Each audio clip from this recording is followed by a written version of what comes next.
ब्रेकनंतर आपलं स्वागत। आता एक ब्रेकिंग न्यूज पाहूया। केंद्राच्या चुकीच्या धोरणामुळे कांदा उत्पादकांचं नुकसान झालंय। सरकारमधील एकही नेता कांद्या प्रश्नी दिल्लीला गेलेला नाही। कांद्याला दुधाला भाव मागितल्यावर आमचं निलंबन केलं। शेतकऱ्याला न्याय मिळत नाही तोवर स्वस्त बसणार नाही। खासदार सुप्रिया सुळे यांनी आता केंद्र सरकारवर हल्लाबोल केलाय। शेतकऱ्यांच्या प्रश्नासंदर्भात आता सुप्रिया सुळे यांनी केंद्र सरकारवर हल्लाबोल केलेला आहे।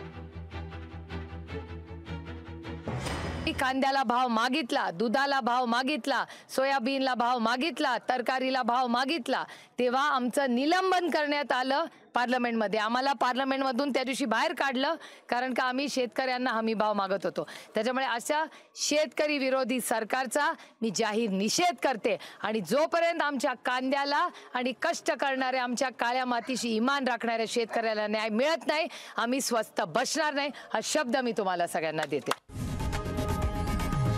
लोकशाही मराठी ऐका, पहा, जागरूक रहा।